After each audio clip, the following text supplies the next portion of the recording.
Today's video is about how to stop intrusive thoughts.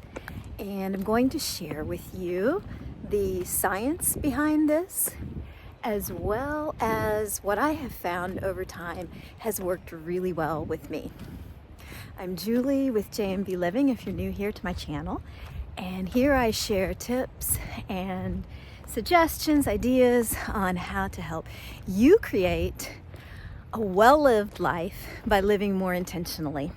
If that sounds good to you and you want to make sure you don't miss any of my videos, be sure and hit that subscribe button down below. But we'll hop right into it.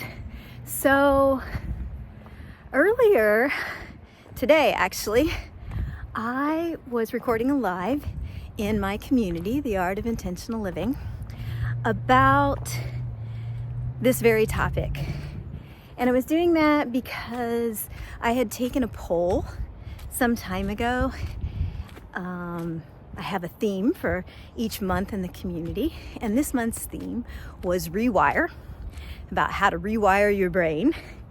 And so I gave a bunch of subtopics, and the topic that most people were interested in is how to change negative thoughts into positivity. So if you are the type of person that thinks to yourself, gosh, I wish I could be more positive, then this video is for you. So let's start with the science. So whenever I think about science of the brain, I like to go to my favorite neuroscience, which is Andrew Huberman and the Huberman Lab podcast. So I did listen to some of his podcasts about negativity and intrusive thoughts. And I want to share at a very summarily high level what I understand after listening to that. So the first thing you need to think about when you're trying to get rid of these obtrusive thoughts that you don't want to have is you want to think about putting them into two different categories. They can either be the type of thoughts that are really disturbing to you. So these kind could be the things that result from some kind of trauma. And then the second type of thought, or second type of thoughts category, is repetitive thoughts that are more annoying and you just don't want to have them. Let's start with the second type of thoughts, the more annoying ones. So the way that you get rid of these is becoming really good at controlling and focusing your attention, because you want to shift your attention away from the negative thoughts to something in your environment, and then to be able to hold your attention there. So how do you do this? Well, probably the most well-known way is through practicing meditation.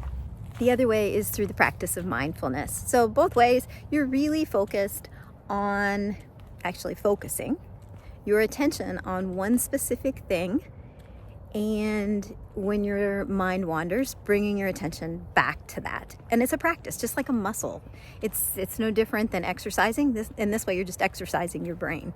Now, with respect to thoughts that come associated with trauma, that is a very different way of dealing with them. And what science will tell you is one way of helping to handle these type of thoughts is through the practice of journaling. And if you do have trauma that you're trying to work through, it's really helpful if you can find a great healthcare practitioner to help you through that. But at the same point, I realize that not everybody has the ability to access that. So I do want to share with you here today what you can do with journaling to help you try to diminish those type of obtrusive thoughts as well. So when someone has trauma, sometimes it's like bits of information that are stored in the brain, and oftentimes, if you think about it, your brain stores things in certain categories. And with trauma, they can be stored differently. than the rest of your memories, and they can keep popping up in strange ways.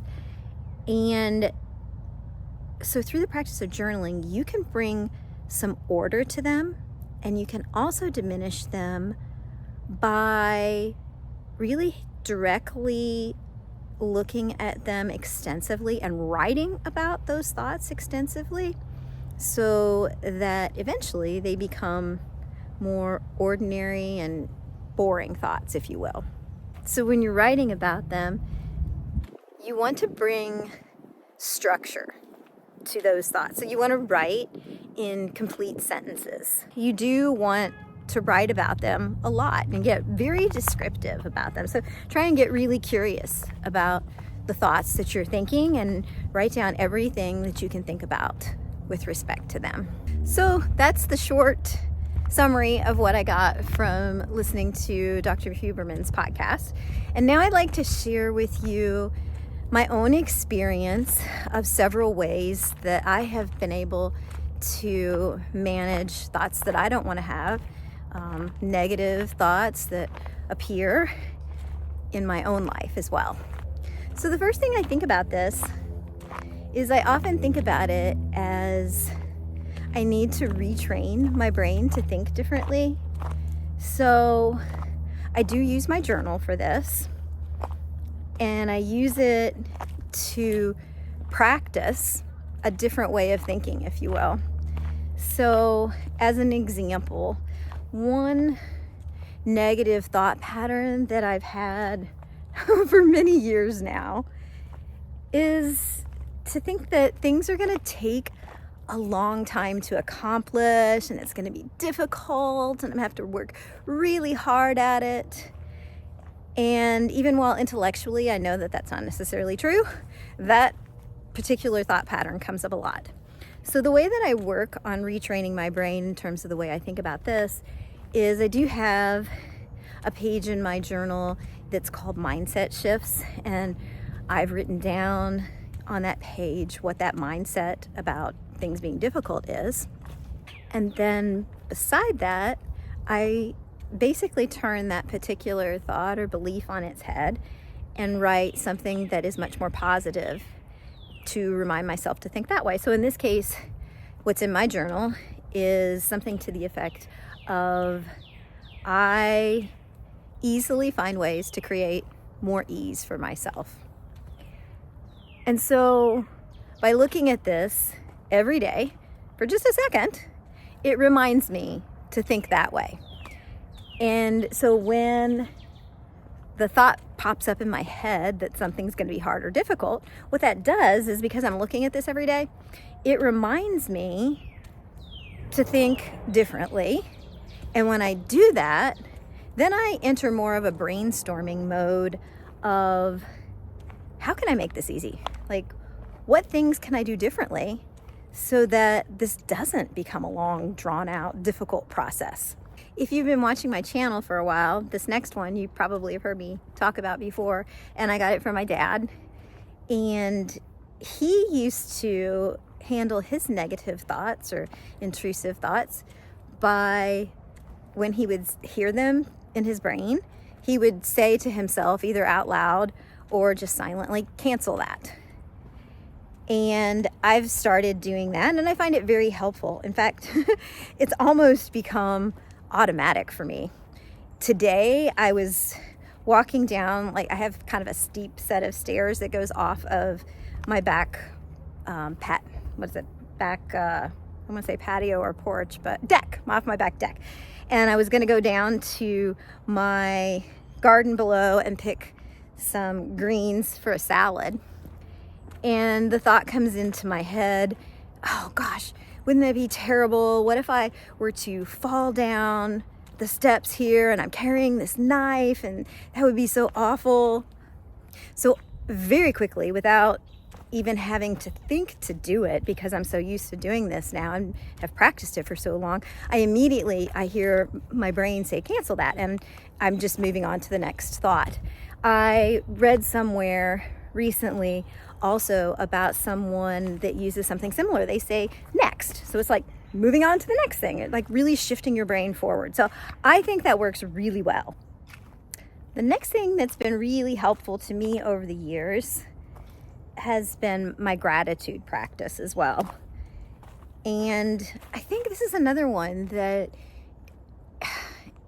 the more you practice it, the more you do it, the more helpful it becomes, because the more automatic it becomes. But the other thing with that is, I'm going down kind of a steep hill here, so I have to pay attention so I don't tumble down it. There's a negative thought for you. The other thing is like, if you practice that first thing every morning, then you are starting out your day already by thinking positively. And a lot of times that can just go ahead and carry you through for, who knows, hours, maybe your whole day. So I do find that gratitude practice can be extremely powerful because you get used to thinking differently. And then the last thing that I'd like to suggest to you is something that I really started noticing a whole lot more in recent years as I've become more in tune with my body and just really paying attention to my moods and how I feel and what's impacting them. But what I can tell you without a shadow of a doubt is, on the days when I feel tired and I didn't get a good night's rest, I definitely have a tendency to have many more negative thoughts, and also to not have near as much motivation as I do on the days when I am really well rested. Now, like I said, this can be really subtle, but if you notice like that you're tired in the afternoon, or if you're yawning even like when you wake up first thing in the morning, try noticing like how positive you are that day. And you may very well find as well that there is a very direct correlation, and the science will prove this too. I really hope that what I've shared with you here today, that you find it very helpful and you find it as a way to begin increasing your own level of positivity and the way that you manage your thoughts. If you have found this really helpful, drop me a note in the comments. If you have any thoughts to add to it, love to hear those as well. And until next week, have a great rest of your week.